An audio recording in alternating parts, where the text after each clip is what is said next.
नमस्कार। आज हम जानेंगे मोरिंगा पाउडर के बारे में। इसके ये एक ऐसी वनस्पति औषधि है जो हमें आस-पास में देखने को मिल जाती है। बहुत लोग इसके बारे में जानते हैं, तो कुछ लोग उसके बारे में ये नहीं जानते कि इसे कैसे संजोगों में लेना चाहिए। बस हमें पता है कि ये कैल्शियम इससे अच्छा मिलता है, तो हमें इसको लेना चाहिए बस। तो हम लोग ले रहे हैं ऐसे, तो हमें पता नहीं है इसका कितने प्रकार में लेना चाहिए। ये बहुत कम मात्रा में भी लेने से आपको फ़ायदेमंद है। किसी भी चीज़ की बहुत अधिक मात्रा भी बहुत नुकसानकारक हो सकती है। तो हमें अब हम इसको जानते हैं कैसे लेनी है, इसके क्या फ़ायदे हैं, क्या नुकसान है, किसे लेना है, किसे नहीं लेना है और किस तरह से लेना है। तो जो मोरिंगा है उसको संस्कृत में सिगरू, इंग्लिश में ड्रमस्टिक, गुजराती में सरगवो और मराठी में इसे शेंगा कहते हैं।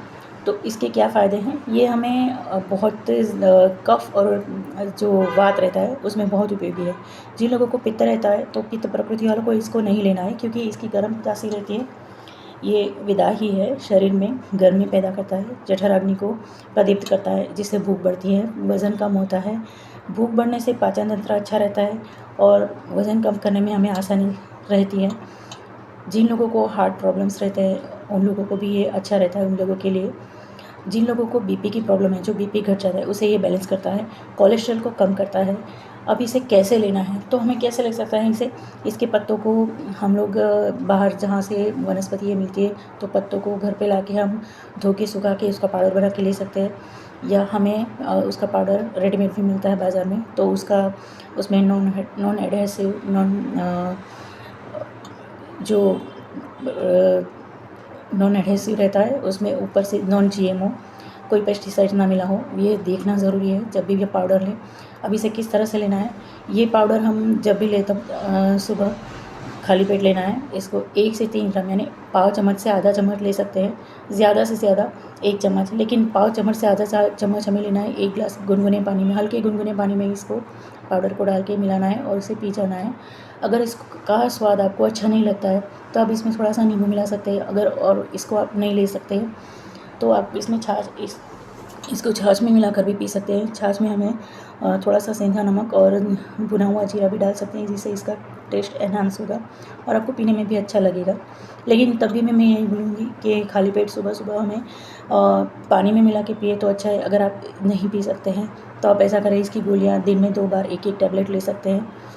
और इसके बाद में हमें क्या करना है, जब अगर किसी लोगों को इसका सूट नहीं हो रहा है तो हम लोग क्या कर सकते हैं, अगर इसके लेने के बाद हमें कोई तकलीफ़ हो रही है तो हम गाय का दूध ले सकते हैं, गाय के दूध से बनी छाछ भी पी सकते हैं। और पित्त प्रकृति के लोगों को, जिन्हें बहुत पसीना आता है, गर्मी शरीर में ऑलरेडी रहती है, गर्म प्रकृति के रहते हैं, तो उन लोगों को ये नहीं लेना है। तो हम लोग तो क्या करते हैं, हमें पता चला कि इसके बहुत फ़ायदे ये है वो है तो हमने ले लिया। हमें पता है क्या नहीं कि ये हमारे शरीर के लिए सूट होता है या नहीं, हमें पता नहीं है।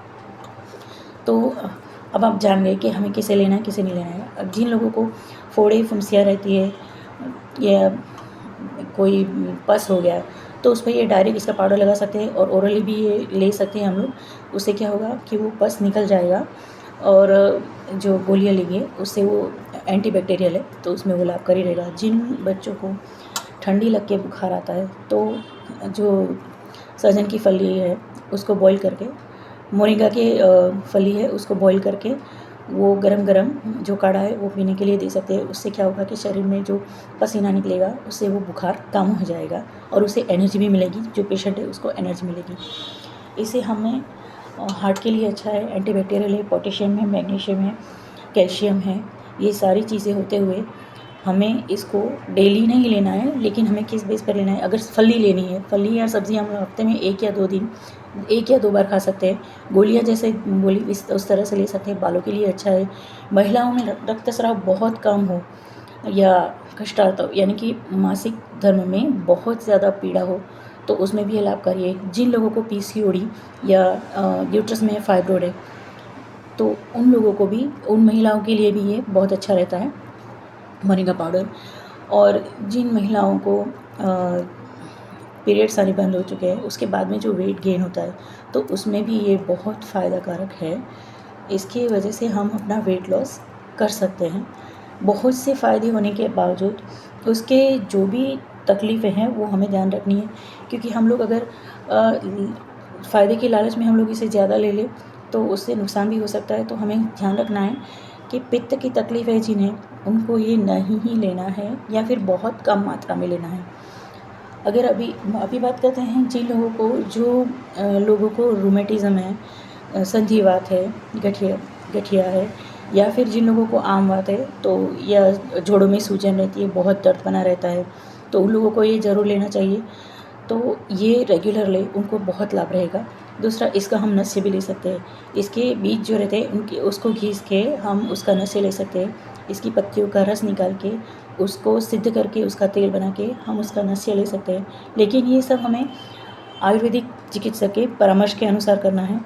और अब आते हैं इसका जो भी लाभ है, वो होने के बाद भी हम इसको एक नियमित मात्रा में लेना है। ये नहीं है कि ज़्यादा ले लिया या कम ले लिया या बंद कर दिया। आपने चेक करना है कि आपको सूट हो रहा है या नहीं। कोई भी चीज़ कितनी ही लाभकारी क्यों ना हो, अगर उसका कोई भी साइड इफ़ेक्ट हो जाए तो हमें बहुत महंगा पड़ जाता है। इससे तो ना लेना अच्छा। तो आप देखें कि आपको इससे कोई नुकसान नहीं है। जो महिलाएं हैं जिनको फाइब्रोइड है, उसमें ये खाने का परामर्श देते हैं। और जो बुज़ुर्ग लोग हैं उनकी भी हड्डियों में बहुत ताकत देता है ये। कैल्शियम इसमें बहुत भरपूर मात्रा में है। तो हम लोग यही बस कुछ इसके नुकसान या जो अवॉइड करना है वो अवॉइड करके देखें, तो हम लोगों के लिए बहुत लाभकारी। तो क्या करना है, डेली अगर ले सकते हैं, हमें कोई नुकसान नहीं है तो हमें ज़रूर लेना है। अगर हमें ऐसा लगता है कि ये चीज़ हमारे लिए नहीं है, इससे हमें कोई साइड इफ़ेक्ट हो रही है, तो हमें इसे नहीं लेना चाहिए। इसकी छाल का काढ़ा भी ले सकते हैं। इसकी छाल, उस पेड़ की छाल, पत्तियाँ और बीज, ये सब कुछ उपयोगी है। ये वनस्पति बहुत औषधीय गुणों वाली है, तो हमें इससे यूज़ करना है। इसे नॉर्मली हम इसकी दाल में, कढ़ी में या सब्ज़ी के तौर पर, इसकी पत्तियों की भी सब्ज़ी बनती है, ये भी यूज़ कर सकते हैं। अगर हम लोग डेली पाउडर नहीं खाते हैं तो भी हफ्ते में 1-2 दिन इसकी सब्ज़ी खा सकते हैं।